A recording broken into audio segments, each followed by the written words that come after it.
My hope was that this was going to show up better from a distance. It doesn't. But it started out on an 8.5 by 11 sheet of paper. So it's a wonder that I was able to draw all these faces on here as large as I did.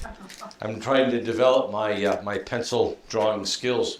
Very good. However, if you were in the Owen class 2 years ago, you have this. You have this on a 2-page handout that if you put them side by side, this is what you get. But quite a number of you have come and taken a look at it, and feel free to do that. I don't know that we can leave it up on the wall. We'll see what the powers that be suggest, but we'll try to get it up each week so that you have an opportunity to look at it. We are, what we have here is we have above here's the timeline from 1550 even into the 18th century, the 1750s, and we extend out that far because that's where Puritanism makes the trip from England over into the New World, and it was the Puritans that in people like Jonathan Edwards that God used for what's called the First Great Awakening. So here we have quite a number of Puritans. Be interesting to see how many you can identify. Bethany was up looking at the chart before, and she said that there were only a very few whose names that she recognized. I can believe that is the case.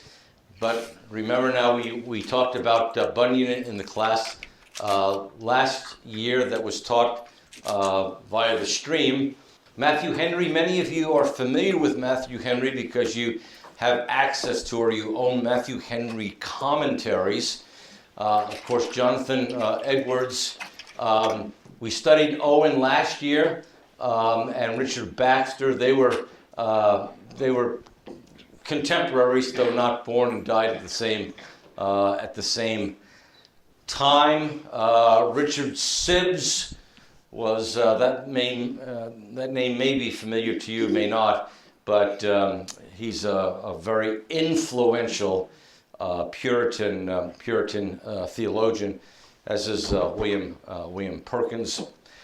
Of the two great universities in England, of course, Oxford and Cambridge, a lot of individuals were educated at Oxford, some of them taught at Oxford, but it was Cambridge that was the heart of, the center of evangelical theology and particularly preaching. It's not to say that the entire university was it wasn't a Gordon Conwell seminary, but there was a greater openness in atmosphere at Cambridge. Down here we have the kings and some of the important events that have that took place during this period. And for our purposes, we're looking at this section right here from 1610 to 1691, I think, and that's the time of the life of Richard Baxter. Again, just to reiterate, why in the world we're doing this in the first place? Well, if you extend the timeline out, here we are over here in the 20th and 21st century, and we are those who have the benefits of the gospel, and we identify ourselves as coming from the Reformed and then ultimately the evangelical tradition. Well, where did that come from? Well, it comes way back here in the Protestant Reformation. So here we have England, and for us, America, But before that, we've got the time of the Reformation. We've got Calvin, and we have Luther.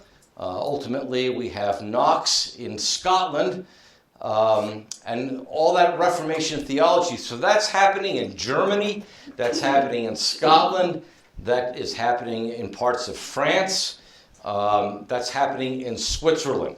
Well, how does it get from Germany and Switzerland and parts of France and Scotland, how does it get from the 1500s to the 2021s here? Well, it makes its way here through this particular period. So that's why we're studying it. That's the long and the short of it. This is a period of history where there's a lot going on, but in England, what's happening is two things. One has to do with who runs the country, who's in charge, what is the power that the monarchy has. And then secondly, what is the church going to look like? Because you see, before the Protestant Reformation, back over here in Germany and Switzerland, everyone was Catholic. It was a Catholic church. And so England was Catholic as well. But because the population is mobile, the writings of Calvin, the writings of Luther, and others make their way into England, and there is a desire that the church in England be reformed as well, that the power and the influence of the Protestant Reformation will make its way into the Catholic Church of England, which is the only church that exists at that particular point in time. So it's a real time of incredible upheaval within the church. And so during this Puritan period, this is the history of how God was seeking to, or God was doing through Puritans to purify the Church of England, which is the Reformation has now made inroads into the church. But there were those who believed that there hadn't been enough movement from the Catholic Church. The Protestant Reformation that came to England had an impact of doing away with what were believed to be a lot of the abuses of the Roman Catholic Church, a wrong understanding of justification. One is justified by faith, not by good works. A reformation, particularly in liturgy and in worship. All those things were happening, but not quickly enough for individuals who were bitten by the bug of the Reformation by the Holy Spirit and wanted things to be better. They wanted a better Reformation, a more fully thoroughgoing Reformation.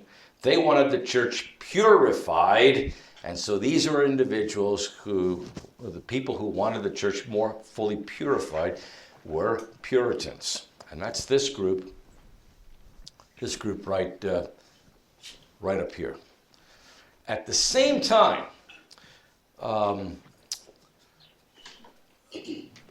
Calvin in particular, but other reformers as well, they were just not writing theology that related to the Bible and justification by faith. These individuals were also political philosophers as well. And so when the primacy of the Bible made its way across the channel into England, and justification by faith made its way over across the channel into England as well. What also came with it was a particular view of government that in many respects was not favorable to the kings, but really was the basis of individual self-rule that then made its way through the Puritans all the way over to here when Puritanism came over to New England back in the late 1600s and early 1700s. So that's the larger overview of why we're even bothering to spend time on this. The Protestant Reformation, I think I've mentioned this on a number of occasions before, had at least 4 branches to it, of which we are part. We're part of one of those branches. There was the Lutheran branch, from which, of course, Lutheranism comes, following Luther in Germany and in the Scandinavian countries. Then there was the Reformed branch.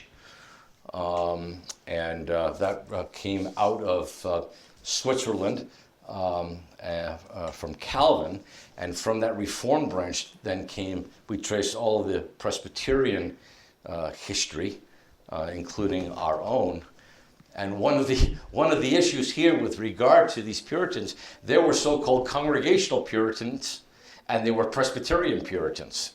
And that just had to do with what was their view on how the church should be operated. And then some who believed that the whole government, the nation, needed to be ruled under Presbyterian and representative forms as well. They then come over in the migration here into New England, and though they had many things in common, there were some things that they didn't have in common as well, which was really the whole matter of how the church should be governed. And so what you had was, when Puritans came over to this country, you had sort of a parting of the ways. And the Congregational Puritans settled up in the north, and the Presbyterian Puritans settled in the south. That's why over the years, as people have taken vacations in New England, they said, I couldn't find it. We were in Maine, Massachusetts, couldn't find a Presbyterian church to go to. Well, yeah. Why is that? Historically, there's a reason for that. Because the Presbyterian Puritans settled pretty much from essentially the Connecticut River Valley and New York and New Jersey south. And the Congregational Puritans settled from that southern boundary up north. And so you've got all kinds of congregational churches. There are as many congregational churches in a town in Peabody, Mass, as there are Presbyterian churches in Mount Lebanon. That's so there's reasons for that. And then so there's the Reformed branch of the Reformation. There is the Lutheran branch of the Reformation. Then there is there's the Anglican branch, and so that's the Reformation that we're talking about here. And then there's what's called the Anabaptist branch as well. This is a hopeless simplification, but one way of thinking about it is like this. Luther said, we need to straighten out the theology if the church is going to be straightened out.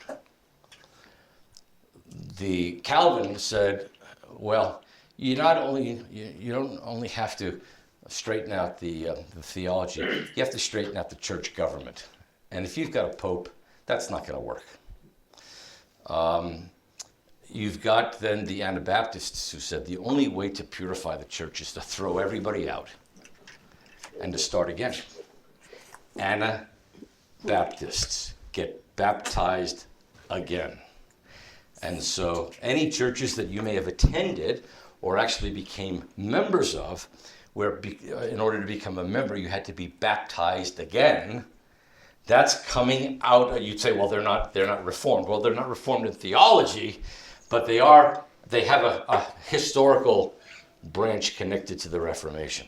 So those are just kind of a whole bunch of things that might help explain what's going on here. And then, of course, the Anglican branch of the Reformation, they make their way over here as well, and they're going to give up. They're going to give up New England. They're going to give up New York and New Jersey and Pennsylvania.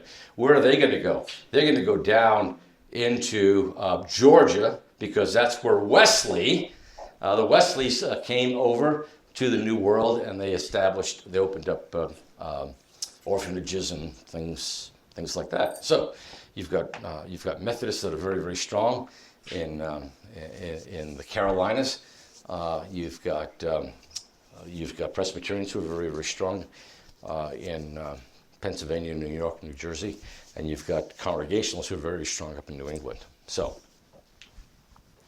it's a little bit hard to keep track of. Now, Baxter. He's one of many that we might study. But as I indicated to you, we are studying these three, and this is just purely my suggestion. Bunyan, or Owen, is the great theologian. There were many great theologians during the Puritan period, but Owen was a premier theologian, so we studied him. Bunyan, a great writer of the Puritan period. Pilgrim's Progress we looked at, and then Baxter, the great pastor. So theologian, writer, and pastor. That's the hat trick when it comes to Puritans. And did they play hockey, Rick? yeah, that's right. Yeah. One of these days, a number of years from now, we'll probably spend 6 weeks studying Thomas Hooker. Who knows? John Cotton. That's the name that's familiar to you. For any of you that traveled McKnight Road, you get onto McKnight Road, and the first thing you see is an advertisement for a CPA. Cotton Mather. Yeah, okay. Well, Cotton Mather was a great New England Puritan.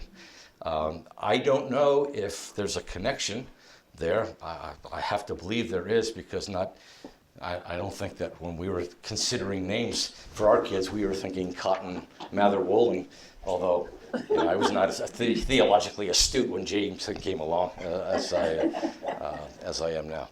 Okay, so enough of this babble. You have a handout there.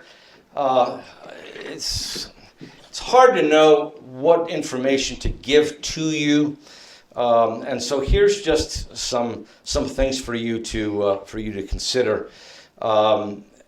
You can see centered in the handout there, James I is king, Charles I becomes king, and then the English Civil War. I've shoved those in between the round bulleted items, which all have to do with Baxter's life.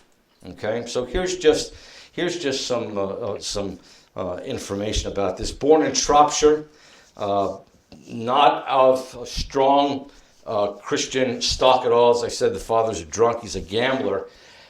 I put this in because I think it's important. He was converted, that is, Baxter's father, through, quote, the bare reading of the scriptures in private. Okay? So, continuing to this day, in our concern, and a concern that we have demonstrated, Tom and Don, look up over the top of your head there. Is that going to come down on top of you? I just noticed that. I don't know if anybody's taller. Frank, do you have your stick? You don't have your stick with you? Okay. That would probably bring it. Yeah, okay. All right. All right. Thank So, you. Thank you. okay. Here. If it comes down, I'll just see it as an act of God. Yeah, that's right. That's right. Good Calvinist. The great light Yeah, that that's awakens me.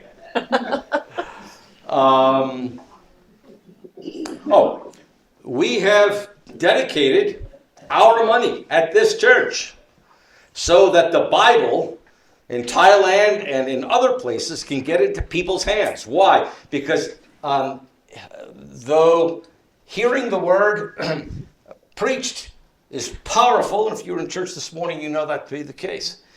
But people just reading God's word, come to faith. And Baxter's father was one of them, through the bare reading of his scriptures in private. That's from Baxter himself. Education for how what he became. Very informal. He says that he labored many years under ignorant and immoral teachers. He went to grammar school, and there he got some good teaching and the help with tuition from John Owen. Owen continued to have an impact on his life. At age 16, Owen says, don't bother going to university.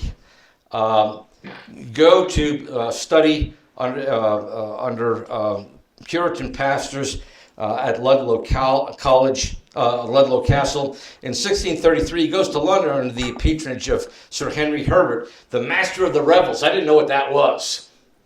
The Master of the Revels was an individual who was part of the court, whose job it was to prepare entertainments for the king.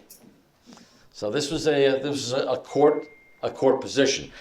Why an individual might go to under the patronage of the Master of the Revels, if you are a Puritan, I'm not quite sure, except to say that he had money, and this got Baxter to London, and Owen thought that would be a good thing.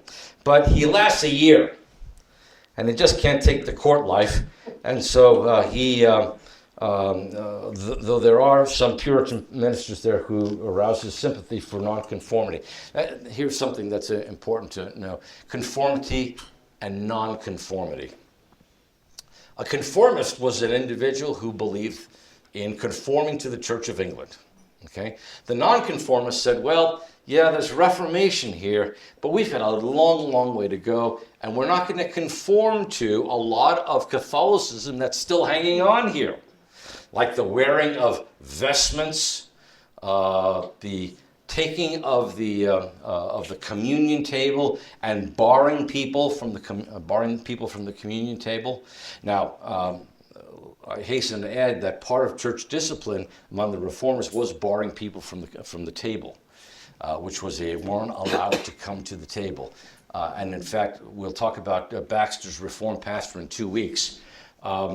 He would go from house to house and check on the spiritual condition of the house. If he believed that there was not a good spiritual condition on the part of the church, he would then report back to the elders, and the elders would bar that family from coming to the table until their life was changed. But that's not the kind of barring that that the reformers were concerned about in the Catholic Church. It was a general barring that only the priests partook of communion, everybody else watched. So they wanted to kind of get rid of some of those things, and so they began not to follow some of the hang-on Catholicism that demonstrated that the Reformation had not come fully to the English Catholic Church, and so they were so-called non-conformists. They wouldn't conform to the particulars of the English Anglican Church. He has a period there of personal theological study. He's ordained in 1638 as a deacon in the Church of England. This is important because ultimately he's going to reject, as a Puritan, a lot of the Church of England, but Baxter tried to walk a middle ground. And I have to say that I was somewhat inspired by Baxter during my time in the pastorate to try to identify places of unity where people can work together, to get sort of liberals and conservatives together, however you want to look at it. It worked as well for me as it did for Baxter, which was that it did not. In 1939, he becomes an assistant minister with responsibility for small groups and youth ministry, that's a joke. And then here's the first big important move for him, and that is he becomes the curate at Kidderminster. He has 2 terms at Kidderminster.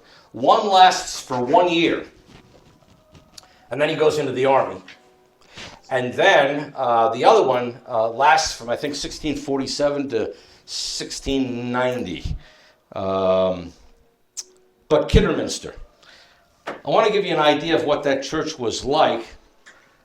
I came across a book written in 1926 by a fellow by the name of Powich, entitled The Life of the Reverend Richard Baxter, 1615 to 1691, which has been a really wonderful, wonderful read. But I want to read some of it for you to give you kind of a flavor of what this church was that he went to. He says, with regard to the common occupation of the people, that is the people in Kidderminster, Baxter speaks of it as stuff weaving. That is, of linsey, woolsey stuffs. Essentially, this is in the middle of lamb country and wool country, and so if you've ever traveled in this part of England, you will know that as you go into towns, there are these beautiful, beautiful homes and big houses and that kind of stuff, and you think, well, man, where did people get the money to build these things? Well, in some respects, from the wool trade. Mary and I watch a program now called This Farming Life that comes out of England, and they say now that the price of wool is so low that they can't even pay the price of getting the lambs sheared. That the price of wool is so low. But that wasn't the case back then. He writes, the looms at which the cloth was woven were set up in the home and worked by hand. Their number in Baxter's day is not precisely known, but in 1677 it was 417. There were 157 master weavers, 187 journeymen, and 115 apprentices. Baxter says, quote, my people were not rich. They were among them very few beggars, because their common trade of stuff weaving would find work for all men, women, and children that were able. And there were none of the tradesmen very rich, seeing their trade was poor, that would but find them food and raiment. So nobody in this little town was getting real rich from the wool trade and for dealing with wool and making, among other things, rugs and carpets and that kind of thing. But nobody was starving either. He goes on to say that of the people, that its inhabitants were an ignorant, rude, and reveling people. He says, this is an indication of how bad things were. He says, what abundance of children are sent to the devil, and must bestow many days and hours in learning their lessons. What he's going to talk about here is the fact that the children were using foul language, and they were just awful. And as in Baxter's view, he looked at the children and he said, well, how does this happen? Well, they're hearing this cursing, and they are basically they're the products of parents. So we've got degenerate children who are the heirs of degenerate parents. As they are at work in their shops or fields, they are at it either by wanton songs or ribald filthy talk. Yea, they be not ashamed to sing them as they go about the streets. And so the parents are doing this.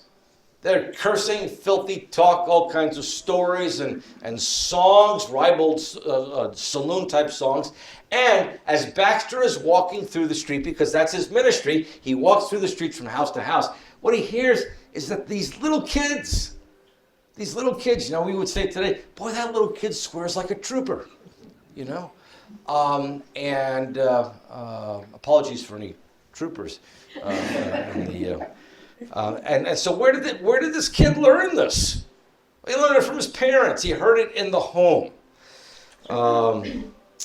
Mark this, you that are the servants of Christ. Will you evermore be ashamed of your master or of his holy service? Will you be ashamed to confess him in the open streets, or to be heard at prayer or reading or singing the praise of God in your homes? When the devil's servants are trained up in their very childhood to sing his psalms in the open streets and publicly to serve him without fear or shame. In other words, what he's saying, listen, if you want to teach your kids to sing something, don't teach them drinking songs. Teach them to sing the Psalms. They that serve an apprenticeship to a trade are sure intended to live upon it. One would think by the talk and the songs of many of the children in the streets that the parents had bound them apprentices to a brothel house and intended that their trade should be fornication, whoredom, and all uncleanness. Okay? So he's speaking about something that people know. People who are learning the trade of weaving and making a living at it. Then he looks at the children and he says, well, the devil has his apprenticeship program as well. And how do we know that they're progressing in their journeyman's program? Well, we hear them singing and cursing and all that kind of thing. And he puts it squarely on the parents. He goes on to say, some excuse for such habits is suggested by an observation that the conditions under which the people lived and worked were most unhealthy. Even when he wrote more than a century later, the complexion and size of the people, he says, seems to be hurt by their trade, which is sedentary and requires confinement. The weavers are generally of a sallow complexion. Stomach and pulmonary complaints are frequent among them. The houses and the shops not being sufficiently airy and clean. Fevers, for the most part, take a putrid turn. Conditions may not have been worse in Baxter's time, but certainly they were not better. His frequent reference to the causes of disease around him, which were so numerous and severe that he had to supplement what the regular doctor could do by his own amateur treatment. How'd you like that? If you're in a condition where there was just so much illness that you couldn't get in to see a doctor, and so I would come and care for you. And you think you had it bad.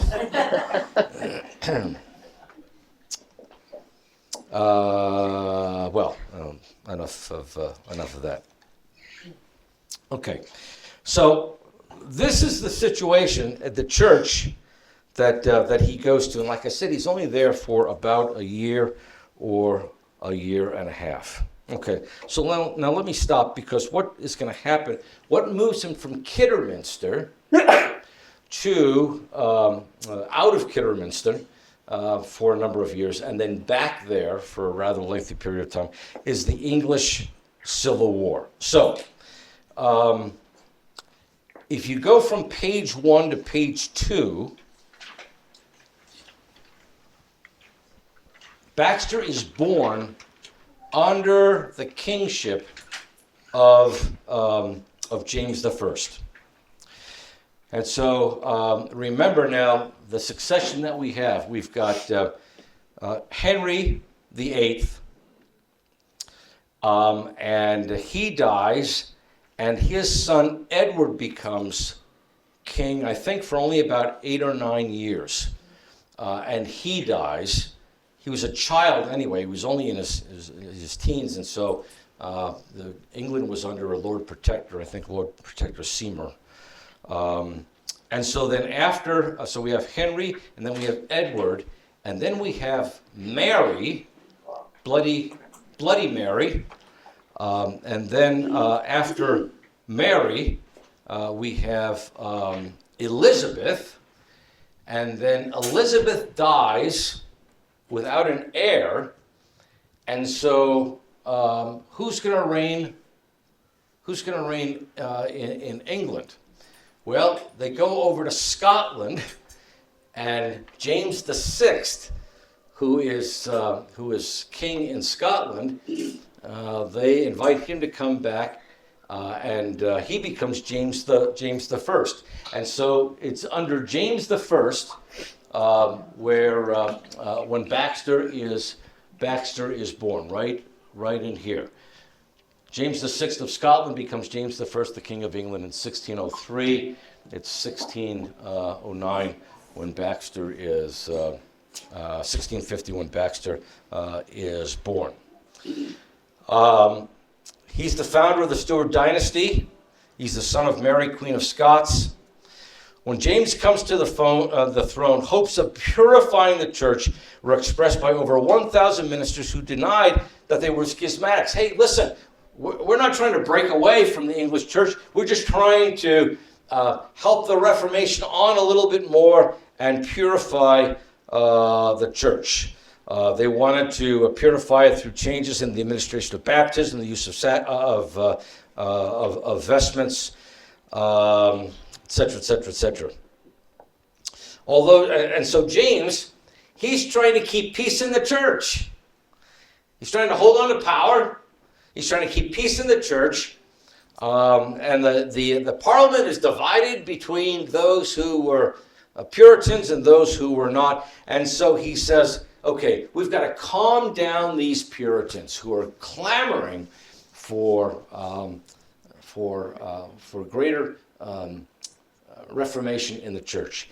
And so what does he suggest? Well, let's give them a Bible. And so he sets out a group of individuals to translate the Bible. And we end up with the King James Bible in 1611. However, he also says, look, we need to have some unity here. Read conformity as well. And so there were many acts or articles of conformity throughout this period. An act of conformity is presented. All ministers must sign it. And 90 Puritan ministers will not sign it. And so what do? They escape to the Netherlands. Okay? And one of those who escaped was William Bradford, who became the future governor of the Plymouth colony. James becomes more and more tolerant to the Puritans because Puritanism has made its way into the Parliament as well. And there, much of the landed, or at least some of the landed gentry in the Parliament have Puritan sympathies. In fact, they're writing checks to keep ministers and churches going. James I is a strong advocate, and we're going to see this even further in his son Charles I, of the divine right of kings. That's the big political issue that is going on here as well. He doesn't want to have to deal with the Parliament. Essentially, where the kings and the Parliament are at loggerheads is in the area of raising taxes. The kings are going to wars. They need money. They want to build the navy, and so they've got to come up with money. So they want taxes. But the Parliament says, hey, listen, you can't just declare a tax. You've got to go through us. And James says, wait a minute. I have the right to do whatever I want. The so-called divine right of kings. The country is like a family. And the king is like the father of the family. And so whatever the father says goes. And so here we have then, we've got a situation that's lining up where kings are going to stand against the representatives of the people. Okay? So that starts with James with James the First, and so he's right here, and then it's in 1615 that Owen is born. So it's under this situation where Owen lives. Now, it's only James is king for only the first 10 years of Baxter's life, and then Charles I comes along, and he's a hot mess. He really is, and I realize that we're out of time here, so we'll have to look at that. We'll have to look at that next week. What happens is James the First dies, and then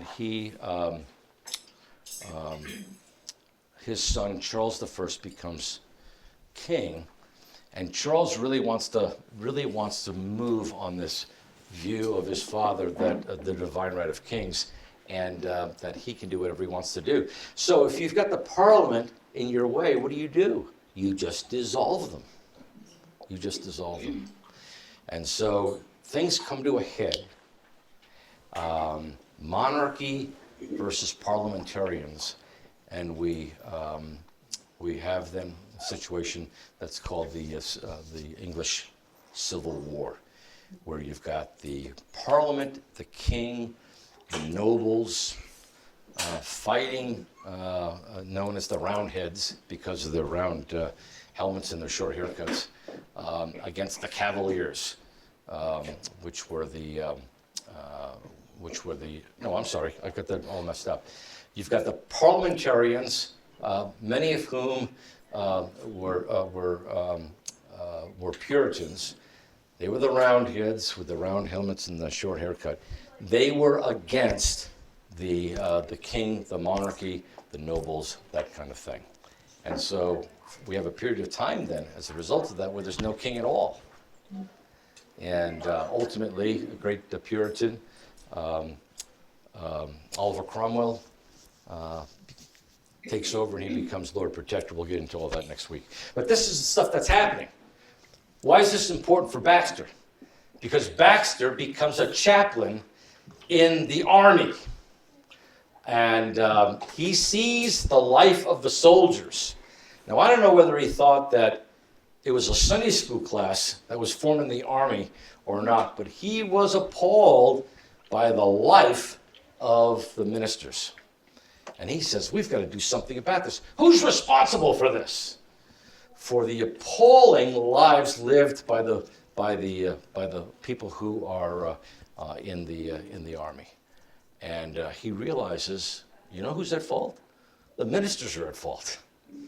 And that begins to form then what he needs to do when he gets out of the army, and he gets out of the army because he's ill. When he gets out of the army, he begins now to write. And one of the things that he writes is the Reformed pastor. Again, not the pastor who embraces Reformed theology, but the pastor whose life is Reformed. As the pastor goes, so goes the church. I know this is tough to kind of get through, but on another hand, it's just fascinating to see how God was using imperfect men and women to accomplish his purposes, and we are the results of that. If we forget or don't know that history or forget that history, then our bias is always to what's next. And what's next oftentimes is never as good as what was. That's my own point of view. If you're like me and didn't have a good familiarity with this period of history, I stumbled on a podcast by a historian, Mike Duncan, called Revolutions. And the first season is the English Civil War. Okay. So it's the whole, all all of this in a entertaining and interesting format. A historical theologian at Gordon Conwell Seminary by the name of Ryan Reeves has 34 about 25-minute YouTube videos on church history, covering much of church history, and there's one on there as well. You might want to take a look at that. It's really quite good.